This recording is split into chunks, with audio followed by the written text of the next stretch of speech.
Ethan Carter dashed down the rain-slicked sidewalks of Elm Street in Amherst, his worn sneakers splashing through shallow puddles that reflected the overcast sky like shattered mirrors. The air hung heavy with the earthy scent of wet leaves and distant chimney smoke, a reminder that fall was settling in like an uninvited guest. At just 23, Ethan felt the weight of the world pressing down. His final year of engineering studies at the local university demanded endless hours in labs filled with the hum of machines and the sharp tang of solder, while his night job at Joe's Diner left him reeking of fryer oil and burnt coffee. The debts his father had left behind after a sudden heart attack 2 years ago loomed like storm clouds. Student loans ballooning with interest, medical bills for his mom's ongoing chemotherapy that drained their savings dry, and his younger sister Mia's high school tuition threatening to derail her college aspirations. Every paycheck vanished into that black hole, leaving Ethan with ramen noodles for dinner and a gnawing ache in his gut that no amount of cheap takeout could fill. He wiped rain from his brow, his backpack slung heavily over one shoulder, stuffed with textbooks on circuit design and notes scribbled in frantic handwriting. The campus bell tower chimed in the distance, a mournful toll that echoed his exhaustion. Just one more day, he muttered to himself, but deep down he knew it was a lie. Life wasn't getting easier. It was squeezing tighter, like a vice around his chest. His phone buzzed insistently in his jeans pocket, vibrating against his thigh. Fishing it out, he glanced at the unknown number before answering. "Ethan Carter here," he said, his voice rough from lack of sleep. On the other end, a woman's voice cut through the patter of rain, composed, elegant, with an undercurrent of steel that made him straighten up instinctively. "Mr. Carter, this is Sophia Grant. I believe we have matters to discuss regarding your financial predicaments. Meet me at Summit Grill this evening at 7 o'clock sharp." Ethan froze mid-step, water dripping from his hair into his eyes. "I'm sorry, who? How do you even know about my—" "I make it my business to know," she interrupted smoothly, her tone leaving no room for debate. "Don't keep me waiting." The call ended with a click, leaving Ethan staring at his phone screen as raindrops blurred the display. Summit Grill? That was the ritzy spot downtown, where professors dined on steak and lobster while discussing grants, far from his world of dollar menu specials. Who was this Sophia Grant?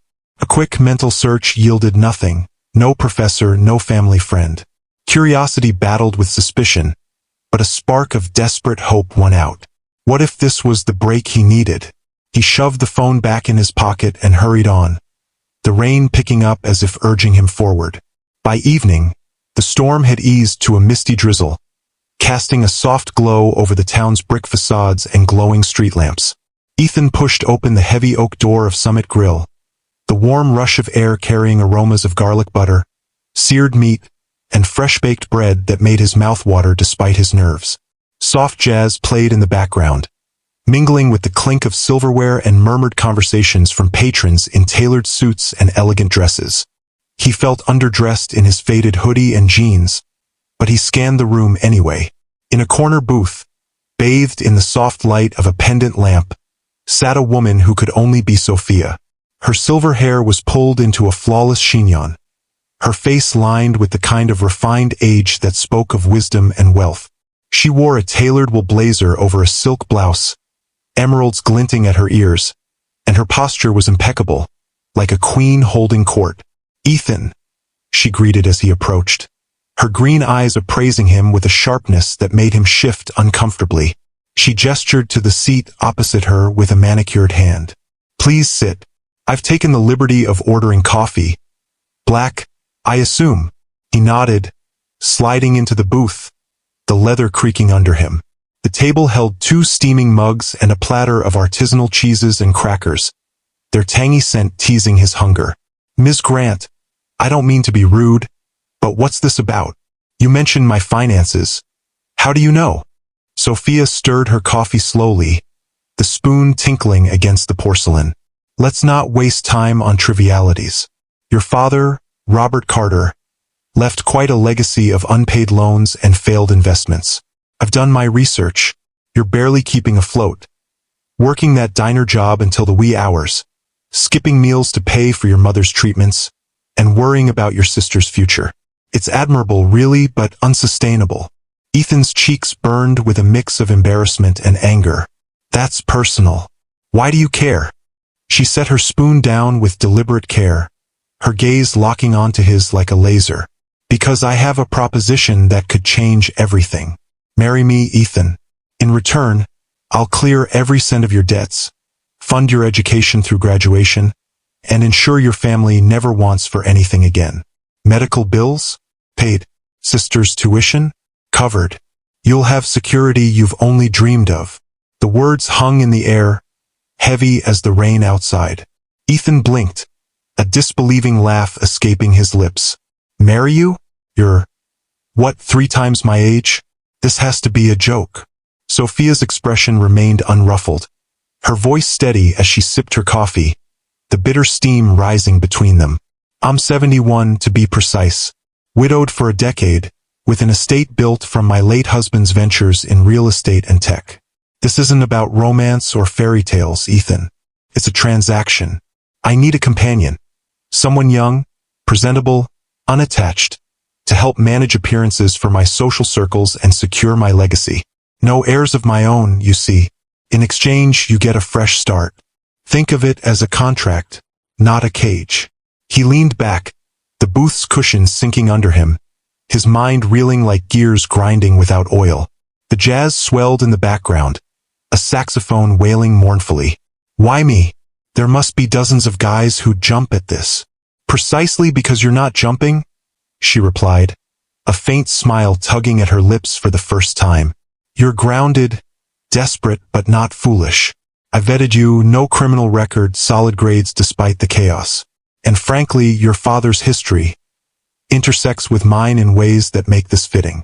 But that's for later. Take the night to consider. Ethan stood abruptly, the chair scraping against the polished floor, drawing a few curious glances from nearby tables. The aroma of a passing steak platter, juicy, herb-crusted, made his stomach growl audibly, but he ignored it. I need air. This is insane. Of course, Sophia said coolly, sliding a business card across the table. It was embossed with gold lettering, heavy in his hand. But opportunities like this don't linger. Call me by morning if you're in. He pocketed the card and bolted out into the mist, the cool air slapping his face like a wake-up call. Leaves swirled around his feet as he trudged home, the streetlights casting long shadows that danced like doubts. The apartment he shared with his mom and sister was a cramped 2-bedroom on the edge of town, the scent of lavender from his mom's favorite candles trying, and failing, to mask the musty odor of old carpets. Linda Carter, his mother, was curled on the couch under a knitted blanket, her once vibrant hair thinned by treatments, watching a rerun of an old sitcom with the volume low. Mia, 17 and full of fire, was at the kitchen table, textbooks spread out, her pencil scratching furiously. Rough shift? Linda asked, her voice frail but warm, as Ethan shrugged off his wet jacket, hanging it on a hook that squeaked in protest. He collapsed into a chair, the wood groaning, and poured out the story. The call, the meeting, the outrageous offer. Mia's eyes widened, her homework forgotten. Marry some old lady? That's like a bad movie plot. Linda's expression turned thoughtful, her hands folding the blanket's edge with care. Ethan, we've been scraping by for so long. My chemo sessions are eating us alive. Last bill was over $5,000. Mia's college applications are due soon, and we can't even afford the fees. If this woman is serious. But it's marriage, Mom, Ethan protested, running his fingers through his damp hair, the rain's chill still clinging to him. Not a loan or a job. What if it's a scam? Or worse? Mia chimed in, her voice excited despite the worry. Google her. See if she's real. Ethan pulled out his phone, fingers flying. Sophia Grant. Articles popped up about her philanthropy in Boston, her late husband Edward's empire in property development, photos of her at galas in glittering gowns. Wealthy, reclusive, no scandals. Checked out. She's legit, he admitted, the screen's glow illuminating his tired face. Linda reached over, her hand cool on his. Son, pride is a luxury we can't afford right now. If she helps us breathe again, maybe it's worth the leap. Sleep on it. That night, Ethan tossed on his narrow bed, the springs creaking with every turn. Rain tapped the window like insistent fingers, and he imagined a life unburdened. No more double shifts, no more choosing between groceries and gas. But at what cost? Dawn broke with a pale sun filtering through the blinds, casting stripes on his floor. He stared at Sophia's card, thumb tracing the embossed name. With a deep breath, he dialed. "I'm in," he said when she answered, his voice firmer than he felt. "Wise choice," Sophia replied, a note of satisfaction in her tone. "The ceremony will be simple, a courthouse in Boston next week. I'll handle everything." The days blurred into a whirlwind. Sophia sent over a tailored suit, navy wool, fitting like it was made for him, the fabric smooth against his skin. He tried it on in front of the mirror, feeling like an actor in someone else's play. Mia teased him mercilessly, but Linda's eyes shone with rare hope. "You look handsome," she said, adjusting his tie with trembling fingers. The wedding day arrived crisp and clear, autumn leaves crunching underfoot as Ethan and Sophia stood in the historic Boston courthouse. The room smelled of aged wood and faint polish, sunlight streaming through tall windows in golden beams. Only Sophia's stern-faced lawyer and a notary witnessed the exchange of vows, Ethan's words stumbling slightly over "I do." The ring, a simple platinum band, felt foreign on his finger, cool and unyielding. When the judge pronounced them husband and wife, Sophia turned to him with a polite smile that didn't quite warm her eyes. "Congratulations, Mr. Carter. Your new life begins now." They drove to her manor in Worcester in her sleek black SUV, the engine purring smoothly as highways gave way to winding country roads lined with flaming maples. The estate emerged like a fairy tale castle, stone facade towering 3 stories, ivy climbing the walls like possessive fingers, and expansive grounds rolling into misty hills.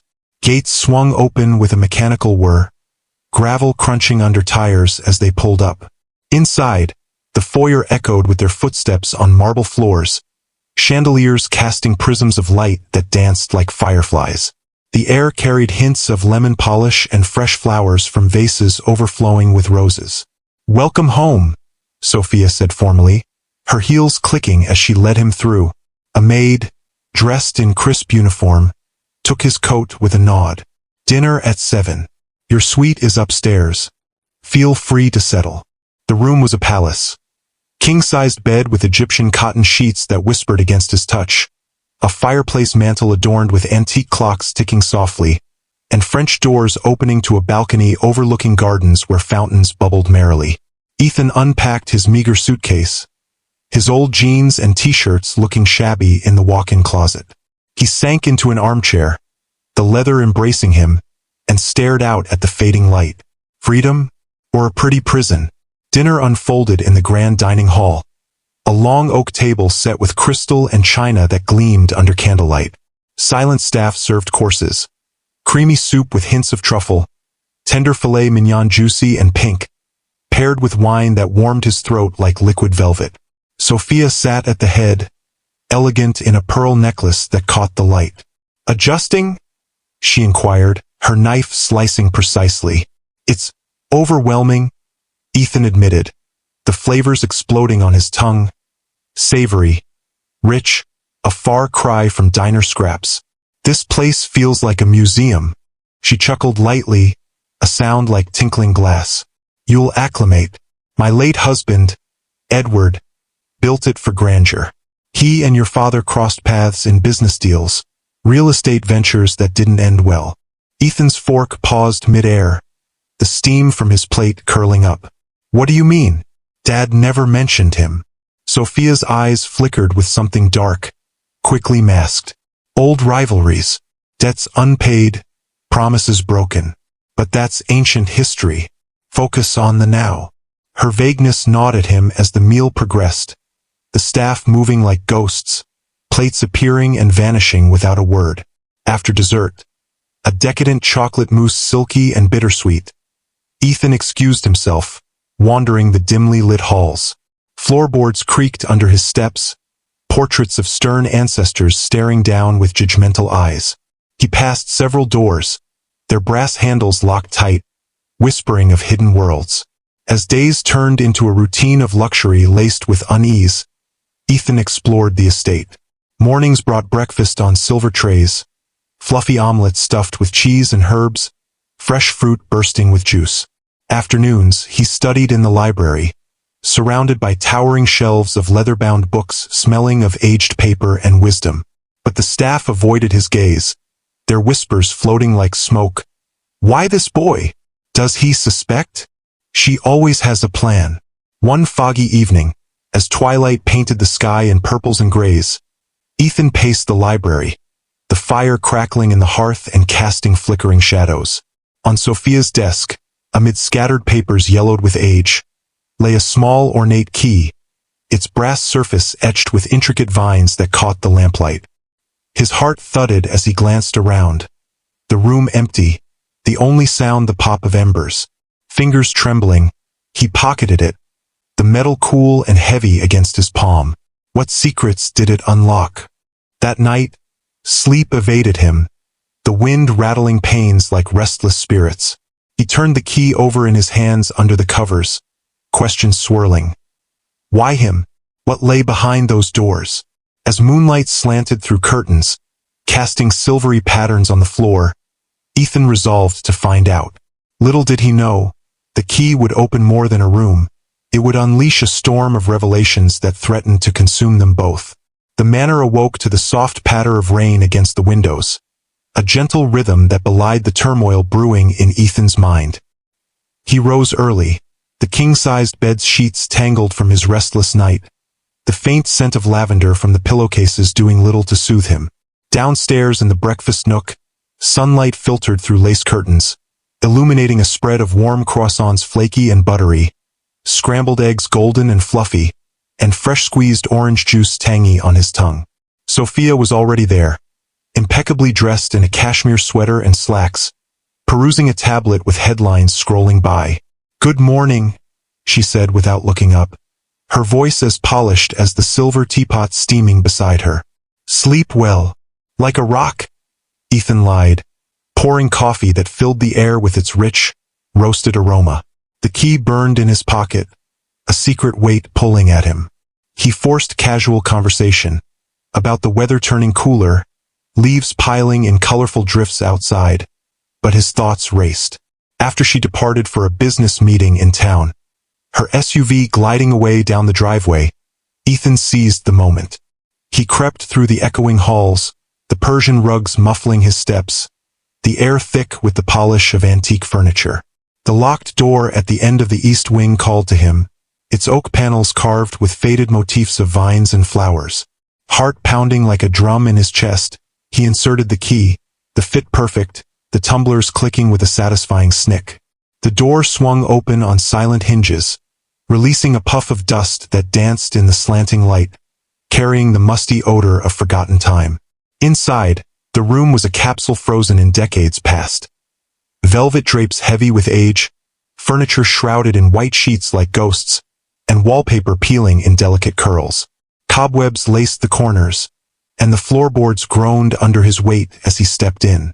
A large desk dominated the space, cluttered with stacks of yellowed documents, their edges curled from humidity. Ethan approached, his breath shallow, the room's chill seeping through his sweater. Photographs in tarnished silver frames lined a nearby shelf. A younger Sophia, radiant in a wedding gown, arm in arm with a handsome man, Edward, no doubt, his smile warm and genuine. Another showed them with Ethan's parents? No, a different couple, but the resemblance to old family albums nagged at him. His fingers trembled as he sifted through the papers. Legal briefs detailed failed real estate deals from the 90s, ventures where Edward Grant had invested heavily, only for Ethan's father, Robert, to pull out with forged signatures and embezzled funds. Accusations leaped from the pages: fraudulent misrepresentation, breach of fiduciary duty. A handwritten letter, ink faded but sharp in tone, accused Robert of deliberate sabotage. "You knew the market crash was coming and left us holding the bag." Edward's stress from the bankruptcy led straight to his heart attack. "You've destroyed a family, Yours will pay the price. Ethan's stomach churned, while rising bitter in his throat. Dad had always been a charmer, cutting corners in business. But this? Murder by proxy? Deeper in the stack, a marriage certificate caught his eye. His name and Sophia's, dated months before their actual wedding. Pre-planned? And then the journal. Leather-bound, pages filled with Sophia's elegant script. Entries chronicled her scheme. The son will suffice. Marry him. Gain control of the remaining assets tied to Robert's estate through legal loopholes. Make him suffer the loss we did. Slowly, irrevocably. Ethan's world tilted, the room spinning as betrayal's weight crushed him. This wasn't mercy. It was meticulously plotted vengeance. A floorboard creaked behind him. Snooping already? Sophia's voice sliced through the air like a chilled blade, her silhouette framed in the doorway, arms crossed. Ethan spun, papers fluttering to the floor like fallen leaves. Sophia, I didn't. Save the excuses, she snapped, stepping in, her heels echoing sharply. The dust motes swirled around her like an aura of fury. That key was a test and you failed spectacularly. Curiosity is a dangerous vice, Ethan. Why? He demanded, voice cracking with a mix of fear and rage. This room, these documents. It's all about revenge on my dad? I had nothing to do with it. Her eyes hardened, green like storm-tossed seas. Your father ruined us. Edward poured his soul into those deals, only for Robert to betray him with lies and theft. We lost everything, the house, the savings. Edward's heart gave out under the strain, leaving me alone in a world that chewed us up. You think you're innocent? Blood carries the debt. Ethan backed against the desk, with digging into his thighs. So you tricked me into marriage? What? Steal back what's yours? This is sick. Sophia advanced, her presence filling the room like a gathering thundercloud. Sick? Try justice. The contract you signed gives me access to any lingering assets from your father's will. You'll play the doting husband, or watch your family sink deeper. Isn't that what you wanted, security? He shook his head, sweat beading on his forehead despite the chill. Not like this. You're twisting everything. A faint, bitter smile crossed her lips. Life twists us all. Now put those away and forget what you saw. Dinner at 7? Act normal or consequences follow. She turned on her heel, leaving him in the dim light, the door clicking shut like a final judgment. Ethan sank to the floor, knees weak, the papers scattered around him like confetti from a nightmare party. His mind raced. Escape? Confrontation? He gathered the documents, stashing a few photos in his pocket for proof, the glossy surfaces cool against his skin. Back in his suite, he paced the balcony, the wind whipping leaves across the gardens below, their rustle mimicking his chaotic thoughts. He texted Jordan, his college buddy and aspiring lawyer. Hypothetical. Married under false pretenses. Ways out. Jordan's reply buzzed quickly. Need evidence of fraud or coercion. You in trouble, man? Just curious? Ethan typed back, but his fingers shook. That night, dinner was tense. Sophia chatting about estate matters, her fork clinking rhythmically, while Ethan picked at his salmon, flaky and lemony but tasting like ash. Staff hovered, eyes darting away when he looked. As weeks dragged on, the manor's opulence turned oppressive. Ethan delved deeper in secret, sneaking into Sophia's office during her absences, the room smelling of her perfume. Floral and sharp. He found bank statements, transfers rerouting funds from his family's modest inheritance into shadowy accounts. Whispers from the staff grew bolder. Mr. Ellis, the butler with kind eyes and calloused hands, pulled him aside one misty morning in the greenhouse, amid the humid air thick with orchid scents. She's not all bad, lad, Ellis murmured, pruning shears snipping. Grief twisted her. But watch your back. Others have tried to leave. Others. Ethan whispered, vines brushing his arm like warning touches. Ellis glanced around. Young men like you, drawn in for companionship. They ask too many questions. Gone now, quietly. Fear coiled tighter, but resolve hardened. Ethan met Jordan clandestinely in an Amherst cafe, the aroma of espresso grounding him as he handed over copied documents. "This is explosive," Jordan said, eyes wide over his latte foam. "Fraud, manipulation. We can annul this but need more proof." "Police." "Not yet," Ethan said, glancing over his shoulder at passers-by in raincoats. "She's too connected." Back at the manor, Sophia's suspicions mounted. She cornered him in the library one evening, fire roaring, shadows leaping. "You've been distant. Secrets." "Just studying," he lied, book trembling in his hands. Her laugh was cold. "Don't play games, Ethan. I invented them." Tension simmered like a pot about to boil over, each day adding layers of deceit and discovery. Rain lashed the manor's windows like angry fists as Ethan stood in the grand parlor, the investigator's folder clutched in his sweating palms. Hired discreetly through Jordan's contacts, the report laid bare the full horror. Robert Carter's scams had indeed bankrupted the grants, falsified documents leading to Edward's fatal stress-induced heart attack. Sophia's marriage wasn't a whim. It was the culmination of years plotting, using legal loopholes to claim reparations through Ethan's unwitting union. But the files revealed more. Sophia's recent dealings skirted legality, shady partnerships funneling funds into offshore accounts, all to rebuild her empire on lies. Ethan's chest heaved with a storm of emotions. Fury at his father's greed, pity for Sophia's shattered life, terror at his entrapment. The room's velvet curtains swayed in drafts, the scent of burning logs from the fireplace mingling with the ozone tang of the storm outside. Sophia entered, shaking rain from her umbrella, her coat dripping puddles on the marble. "Storm's fierce," she remarked casually, but her eyes narrowed at his stance. "We need to end this," Ethan said, voice steady despite the thunder rumbling overhead.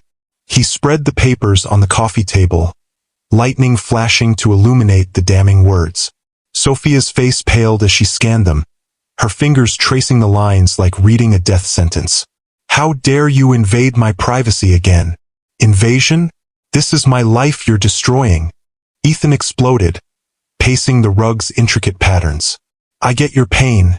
Dad was wrong, evil even. But punishing me? Twisting marriage into a weapon? It's over." She sank into an armchair, the leather sighing, her composure cracking like thunder-split wood. "You can't fathom the nights I spent alone. Creditors at the door, Edward's grave still fresh. Your father waltzed away scot-free. This was balanced." "Balance?" Ethan knelt before her, voice softening amid the rain's roar. "It's poison. Look at us trapped in hate. Let go. We can fix this without more ruin." For the first time, vulnerability flickered in her eyes, tears glistening like rain on glass. "You remind me of Edward. Idealistic, stubborn. I never meant to feel for you. But grief blinds. Then choose differently," he urged, hand hovering near hers. Before she could respond, sirens wailed in the distance, growing louder. Tires crunched gravel, doors slammed. Police burst in, badges flashing, Jordan trailing with a grim nod. "Sophia Grant, you're under arrest for fraud, embezzlement, and coercion." Her gaze locked on Ethan, betrayal raw. "You called them. No other path," he whispered as handcuffs clicked, cold and final. As they led her away, rain sheeting down, she paused. "Don't let vengeance claim you too, Ethan. It's a hollow victory." The manor fell silent save for the storm's fury, Ethan watching taillights fade into the night.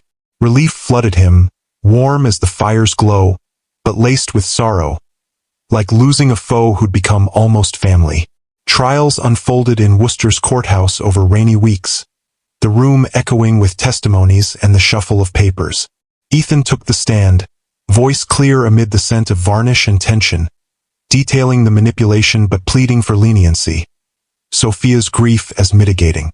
"She's not a monster," he said, "just broken." His words swayed the judge.